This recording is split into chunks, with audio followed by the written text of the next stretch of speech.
Bonjour et bienvenue dans l'émission La Clé de voûte.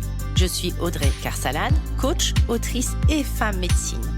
J'aide les entrepreneurs du nouveau monde à développer leur business les pieds dans la terre et la tête connectée aux étoiles. Un lundi sur deux, seul ou accompagné d'un invité, nous parcourons des chemins de vie puissants et singuliers, des réflexions vers une nouvelle vision du mot entreprendre en participant à l'éveil des consciences. La clé de voûte, le trait d'union entre le monde visible et invisible de l'entrepreneur conscient de ses actions et à l'écoute de son intuition.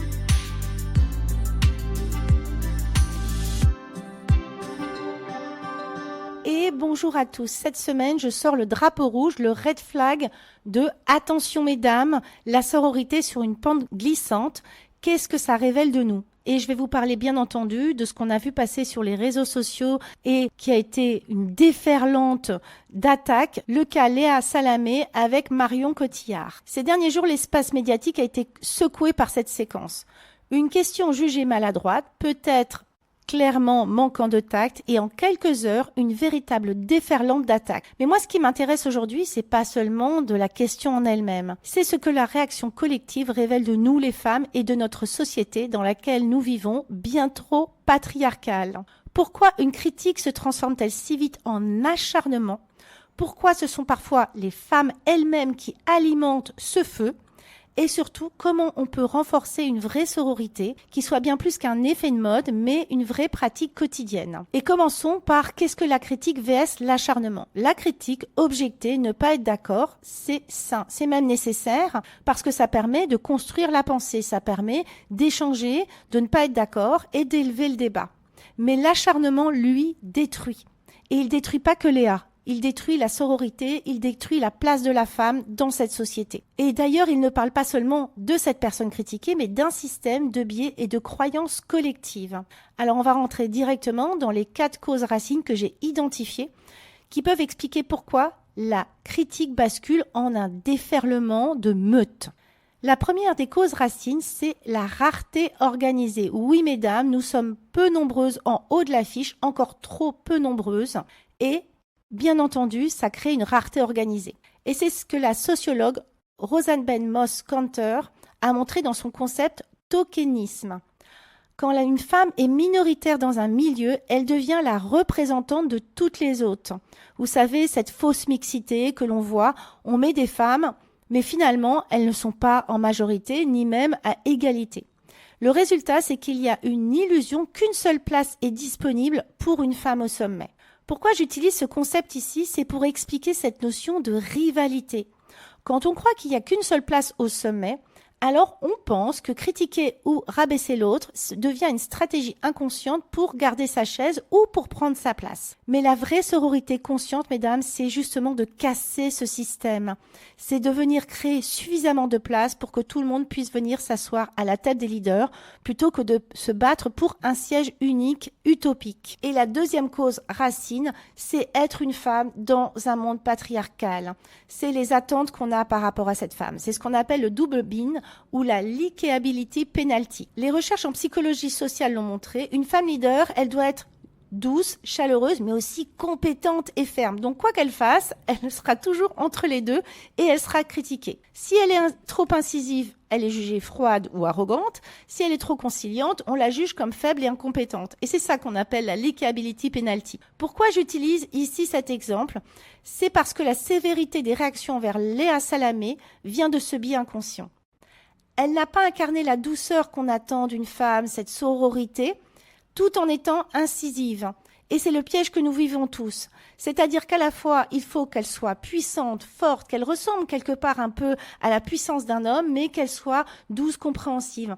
Et donc, au moindre écart, on lui tombe dessus. La sororité consciente, c'est de refuser d'alimenter ce piège. Au lieu de condamner une femme dans cette contradiction, j'ai cette posture de JT de 20 heures, en même temps je pose une question qui est déplacée, mais je demande quand même si tu vas bien, parce qu'il y a une forme de sororité super malhabile, j'en conviens, c'est de se rappeler que nous sommes toutes exposées et que nous sommes toutes potentiellement des Léa Salamé. Et de se rappeler qu'être leader, qu'être visible, demande du courage. Et quand ça, bien entendu, que ça mérite toute la sororité du monde et tous les encouragements, parce que ces femmes ouvre la voie comme nous, en tant que leaders, nous ouvrons la voie pour que d'autres puissent embrasser ce même chemin. La troisième cause racine, c'est le mythe de Queen Bee. On dit souvent que les femmes au sommet, elles écrasent les autres. Mais en fait, c'est peut-être aussi parce que l'environnement est super hostile pour nous les femmes. C'est pas forcément la nature féminine, c'est une stratégie de survie. Donc c'est toute la nuance. Plus nous les femmes, on sera dans une vraie sororité, moins il y aura cette posture de Queen Bee, moins on aura peur que nos concurrentes, nos consoeurs viennent nous écraser. Lorsqu'on sort de ce système de survie et qu'on se rend compte qu'il y a des clients pour tout le monde et que lorsqu'on prend conscience que, en se réunissant autour de la table, c'est une énergie mais également des réseaux, alors on changera cette stratégie. La vraie sororité, c'est de refuser ce mythe et au contraire de pratiquer le sponsoring, de mettre en avant d'autres femmes, même dans des environnements qui ne l'encouragent pas. La quatrième cause racine, c'est l'économie de l'indignation. Sur les réseaux sociaux, les médias, on récompense les réactions les plus tranchées, les plus violentes, les plus outrées. Plus tu es outré, plus tu es visible. Et résultat, la moindre maladresse devient visible et il n'y a aucune nuance. On passe du blanc au rouge vif en 2 secondes. Et moi, ce que j'aimerais rappeler à tous ces leaders qui sont là et qui parfois s'en prennent vraiment plein la tronche, c'est que vous pouvez choisir d'être entouré par des vrais leaders qui sponsoring la sororité. C'est de vous rappeler que Léa Salamé, elle débute sur le JT, qu'elle a sûrement une pression de dingue. Bref, on n'a pas le back-office et qu'à minima, on n'est pas obligé de la mettre sur un tableau d'exécution. Mais ce qui m'intéresse surtout dans cet épisode, c'est de vous parler de comment renforcer la sororité. Ok, on prend conscience et c'est pas des jugements. On peut toutes parfois manquer de sororité, on peut toutes avoir des zones de peur, mais c'est comment on élève le débat. La première des choses, c'est de cultiver au quotidien 5 points. 1. Distinguer l'acte de la personne. On ne peut ne pas être d'accord du tout avec le geste, le comportement de la personne sans réduire cette personne à son erreur. Elle est tellement plus. Et ça va vous servir aussi à vous. Je vois beaucoup de clientes qui se jugent avec une dureté, mais vraiment maladive. L'erreur ne définit pas la personne. On a tous le droit de faire une erreur et l'erreur se transforme en expérience. Et pour peu qu'on soit soutenu par cette fameuse sororité, alors on vient tout de suite changer la donne et élever le débat. La deuxième des choses, c'est soutenir la vulnérabilité. Pareil, c'est un super mot, mais lorsqu'il est mis en pratique, c'est encore mieux. La vraie sororité se mesure quand une femme est fragilisée. Pas quand tout brille, pas quand tout est lumineux. Et ne pas participer à cette vague de haine, c'est quelque part ne pas appuyer sur la zone de vulnérabilité de cette personne. Je choisis de ne pas commenter ce fait. Est-ce que je trouve que Marion Cotillard a été sublime dans sa réponse? Bien sûr. Est-ce que c'était vraiment hyper dans la sororité de poser cette question? Je ne suis pas certaine. Est-ce que pour autant on doit mettre Léa Salamé sur un mur et la fusiller net? On va peut-être se détendre 2 secondes. Le troisième point, c'est vraiment, et c'est un travail aussi de mindset que je fais pour moi-même, que je fais pour mes clientes, c'est choisir des mots qui élèvent lorsque je parle de moi, lorsque je parle des autres. Se rappeler que nous faisons tous de notre mieux. Chuter n'est pas tomber. Demande-toi toujours, est-ce que mes mots abaissent ou est-ce qu'ils ouvrent une voie de croissance? Parce que du coup, j'arrive directement au 4e point. C'est un effet miroir. Prends conscience que les critiques que tu fais envers l'autre, c'est des critiques et des duretés que tu as envers toi-même. Quand je juge une autre femme avec autant de sévérité, qu'est-ce que ça veut dire de mes propres peurs, de mes propres blessures? Quand moi, à mon tour, je vais être mise en avant, quelle dureté je vais avoir vis-à-vis de moi-même et quelle peur d'être aussi pliée en 2 par les autres je vais avoir. Je choisis les gens qui m'entourent et je vous en parle très régulièrement. Je choisis de venir dans des espaces qui poussent à la sororité et qui poussent mon leadership et qui poussent ma légende personnelle. Donc oui, ça demande à venir choisir des espaces où les gens ont bossé sur eux, où les gens n'ont plus peur, où les gens élèvent le débat. Mais je me rappelle, parce que je suis humaine aussi, que lorsque je critique l'autre, c'est moi que je critique. C'est mes propres peurs et mes propres blessures dont je parle. 5. Faire de la sororité un choix conscient. Au vu de cette société patriarcale, c'est pas forcément automatique et c'est un entraînement, c'est comme tout. Chaque fois que je choisis de soutenir plutôt que d'attaquer, j'envoie un signal fort à moi-même, aux autres et au système. Ce podcast, c'est pas un podcast anti-patriarcat, c'est pas un podcast ultra-féministe.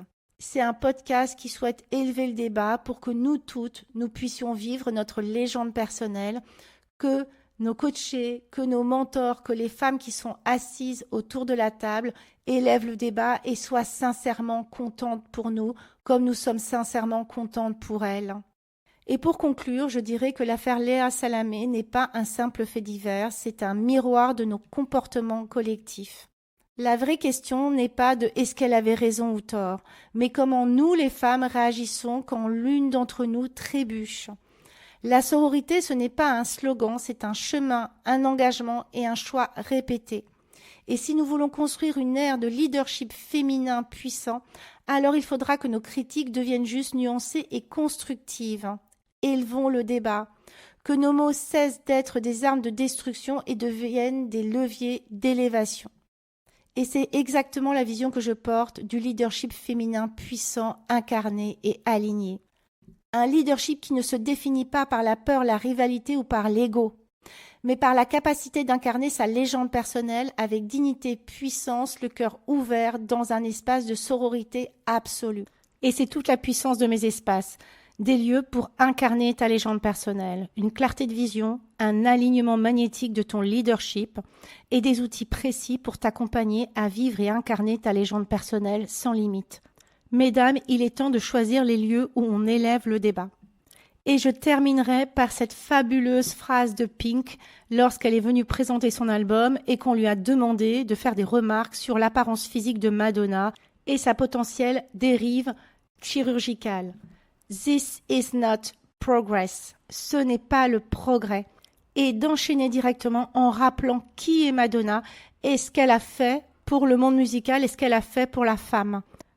Lorsqu'une femme refuse de descendre sa consoeur, lorsqu'à l'inverse, elle élève le débat et elle reconnaît chez elle toute la puissance, alors c'est toute la sororité du monde, des leaderships féminins qui se met en route pour que les femmes puissent vivre librement leur légende personnelle et créer une nouvelle façon d'entreprendre, puissante, solaire, sans limite, avec une magnifique sororité. Je vous souhaite une magnifique fin de journée, une magnifique matinée, une magnifique soirée et je vous dis à très bientôt. J'espère que cet épisode vous aura plu. N'hésitez pas à le partager à des personnes qui veulent elles aussi créer les pieds dans la terre et la tête connectée aux étoiles. Retrouvez l'ensemble des informations et des liens dans le descriptif de l'épisode ainsi que sur mon site audreycarsalade.com. N'hésitez pas non plus à laisser un commentaire si vous avez des suggestions, des idées ou tout simplement si vous avez aimé cet épisode. Pour cela, rien de plus simple, filez sur Apple Podcast et n'oubliez pas les petites étoiles. Retrouvez-moi aussi sur les réseaux sociaux sous le nom de Audrey Carsalade et à l'adresse contact@audreycarsalade.com. N'oubliez pas non plus de vous abonner à la Clé de voûte sur votre plateforme d'écoute podcast préférée pour être informé de la sortie du prochain épisode. Bonne semaine à tous et merci de votre écoute.